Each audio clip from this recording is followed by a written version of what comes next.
ನಮಸ್ಕಾರ ಸ್ನೇಹಿತರೆ. ಯಶ್ ಅವರ ತಾಯಿ ಪುಷ್ಪಾ ಅರುಣ್ ಕುಮಾರ್ ಇವತ್ತಿನ ದಿನಗಳಲ್ಲಿ ತುಂಬ ಟ್ರೆಂಡಲ್ಲಿದ್ದಾರೆ ಅಂತ ಹೇಳಿದರೆ ತುಂಬ ತಪ್ಪಾಗಲಿಕ್ಕಿಲ್ಲ ಅಂತ ಅಂದ್ಕೊಳ್ತೀವಿ. ಯಾಕೆ ಅಂತ ಹೇಳಿದರೆ ಅವ್ರು ಕೊಡುವಂಥ ಕೆಲವೊಂದು ಇಂಟರ್ವ್ಯೂನಲ್ಲಿ ಕೊಡುವಂಥ ಒಂದು ಸ್ಟೇಟ್ಮೆಂಟ್ಗಳಾಗಿರ್ಬೋದು ಅಥವಾ ಅವರ ಇತ್ತೀಚಿನ ಆ್ಯಟಿಟ್ಯೂಡ್ ಆಗಿರ್ಬೋದು, ಇದು ಖಂಡಿತ ಯಶ್ ಮೇಲೆ ತುಂಬ ಪರಿಣಾಮ ಬೀಳ್ತಾ ಇದೆ. ಆ್ಯಕ್ಚುಲಿ ನಿಜವಾಗಿ ಏನಾಗಿದೆ ಅಂತ ಹೇಳಿ ಯಾರಿಗೂ ಖಂಡಿತವಾಗಿ ಹೇಳಲಿಕ್ಕೆ ಬರಲ್ಲ. ಬಟ್ ಏನಂತ ಹೇಳಿದರೆ ಅವರಿಬ್ಬರ ಸ್ಥಿತಿಗತಿಗಳನ್ನು ಈಗ ನೋಡಿದ್ರೆ ತಾಯಿ ಮತ್ತು ಮಗನ ನಡುವೆ ಏನೂ ಸರಿಯಿಲ್ಲ ಅಂತ ಹೇಳಿ ಮೇಲ್ನೋಟಕ್ಕೆ ನಾವು ಖಂಡಿತವಾಗಿ ಹೇಳ್ಬೋದು. ಸ್ನೇಹಿತರೆ, ಕನ್ನಡ ಫಿಲ್ಮ್ ಇಂಡಸ್ಟ್ರಿ ಅಂತ ಹೇಳಿದಾಗ ಯಶ್ ಅಂತ ಹೇಳಿದ ಕೂಡಲೇ ಅವರ ವ್ಯಕ್ತಿತ್ವ ಮತ್ತು ಒಂದು ಘನತೆ ಅಂತ ಇದೆ. ಸ್ನೇಹಿತರೆ, ಕನ್ನಡದಲ್ಲಿ ಅಥವಾ ಕನ್ನಡ ಫಿಲ್ಮ್ ಇಂಡಸ್ಟ್ರಿಯಲ್ಲಿ ಯಶ್ ಅಂತ ಹೇಳಿದರೆ ಅವರಿಗೆ ಆದಂಥ ಒಂದು ವ್ಯಕ್ತಿತ್ವ ಮತ್ತು ಘನತೆ ಇದೆ. KGF ಫಿಲ್ಮ್ ಸಕ್ಸಸ್ ಆದಮೇಲೆ ಅಂತೂ ಕೇಳೋದೇ ಬೇಡ.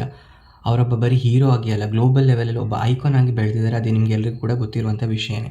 ಅವರ ದೃಢತೆ ಆಗಿರ್ಬೋದು, ಅವರ ಶ್ರದ್ಧೆ ಮತ್ತು ಅಭಿನಯ ಶಕ್ತಿ ಅವರನ್ನು ಯಾವ ರೀತಿ ಮಾಡ್ತಾ ಅಂತ ಹೇಳಿದ್ರೆ ಪ್ರೇಕ್ಷಕರ ಹೃದಯದಲ್ಲಿ ಗಾಢವಾಗಿ ನೆಲೆಗೊಳಿಸುವಂತೆ ಮಾಡ್ತು. ಆದರೆ ಸ್ಟಾರ್ ಆದಮೇಲೆ ಯಶ್ ಅವರು ತಮ್ಮ ಪರ್ಸನಲ್ ಲೈಫ್ ಕೂಡ ಮೀಡಿಯಾದ ಒಂದು ಕೇಂದ್ರ ಬಿಂದುವಾಗಿದೆ ಅಂತಲೇ ಹೇಳ್ಬೋದು. ಅದು ಅವರ ಲವ್ ಸ್ಟೋರಿ ಆಗಿರ್ಬೋದು ಅಥವಾ ಅವರ ಮದುವೆ ಆಗಿರ್ಬೋದು, ಇವೆಲ್ಲವೂ ಕೂಡ ಮೀಡಿಯಾದ ಒಂದು ಕೇಂದ್ರ ಬಿಂದುವಾಗಿದೆ ಅಂತಲೇ ಹೇಳ್ಬೋದು. ಆದರೆ ಇತ್ತೀಚಿನ ಅವರ ತಾಯಿ ಪುಷ್ಪಾ ಅವರ ವಿಚಿತ್ರ ಸ್ಟೇಟ್ಮೆಂಟ್ಗಳಾಗಿರ್ಬೋದು ಅಥವಾ ಅವರ ಬಿಹೇವಿಯರ್, ಇದು ಸ್ವಲ್ಪ ಎಲ್ಲೋ ಯಶ್ ಅವರಿಗೆ ಒಂಥರ ಮುಜುಗರ ಆಗುವಂಥ ಒಂದು ಪರಿಸ್ಥಿತಿ ಖಂಡಿತವಾಗಿಯೂ ಎದುರಾಗಿದೆ.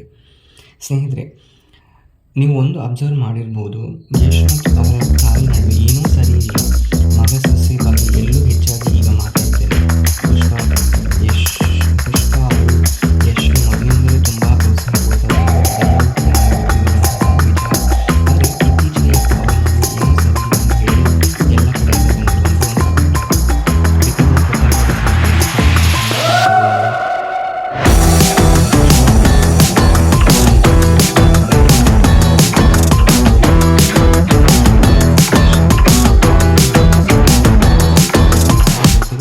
ಅವನ ಯಾವುದೇ ಸಹಾಯವನ್ನು ನಾನು ತಗೊಳ್ಳಲ್ಲ ಅಂತ ಹೇಳಿ ಪುಷ್ಪಾ ಅವರು ಹೇಳಿದರು.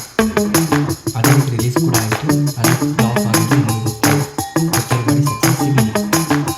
ಅದರ ಜೊತೆಗೆ ಇನ್ನೊಂದು ವಿಷಯ ಅಂತ ಹೇಳಿದರೆ, ಆ ಸಂದರ್ಭದಲ್ಲಿ ಅವರು ಕೊಟ್ಟಿರುವಂಥ ಎಲ್ಲ ಇಂಟರ್ವ್ಯೂ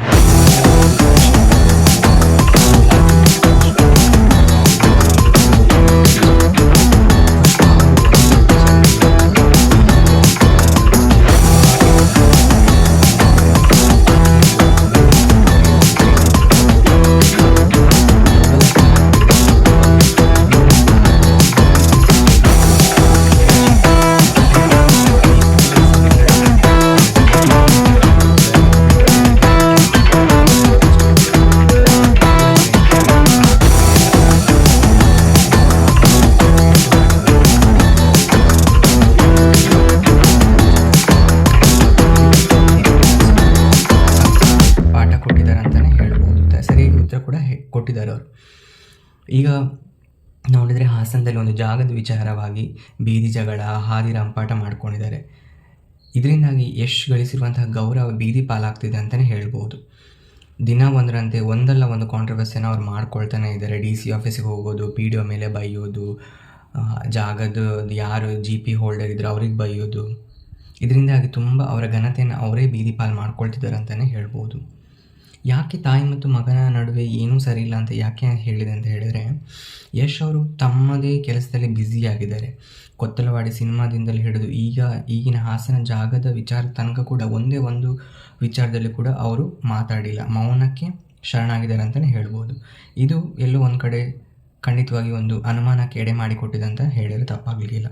ನೀವು ನೋಡಿರ್ಬೋದು, ಯಶ್ ಅವರು ಬೇರೆಯೇ ಇದ್ದಾರೆ, ಅಂದರೆ ಸಪ್ರೇಟಾಗಿ ಇದ್ದಾರೆ. ಹೆಂಡತಿ ಮಕ್ಕಳು ಮತ್ತು ಅವರ ಅತ್ತೆ ಮಾವನ ಜೊತೆ ಇದ್ದಾರೆ. ಅಂದರೆ ಅತ್ತೆ ಮಾವ ಅಂತ ಹೇಳಿದರೆ ರಾಧಿಕಾ ಪಂಡಿತ್ ಅವರ ತಂದೆ ತಾಯಿ ಜೊತೆಗೆ ಇದ್ದಾರೆ.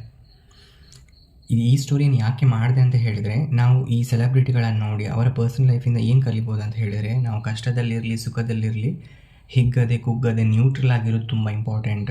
ಮತ್ತು ನಾವೊಂದು ಪದವನ್ನು ಉಪಯೋಗಿಸ್ತಿದ್ದೀವಿ ಅಂತ ಹೇಳಿದರೆ ಅಥವಾ ನಾವು ಏನೋ ಒಂದು ಹೇಳಿಕೆಯನ್ನು ಕೊಡ್ತಾಯಿದ್ದೀವಿ ಹೇಳಿದರೆ, we should be very careful. ತುಂಬ ಜಾಗ್ರತೆಯಿಂದ ನಾವು ಹೇಳಿಕೆನ ಕೊಡಬೇಕು, ಅದು ಒಂದು ಉನ್ನತ ಸ್ಥಾನದ ಮಟ್ಟಕ್ಕೆ ಹೋದ್ಮೇಲೆ.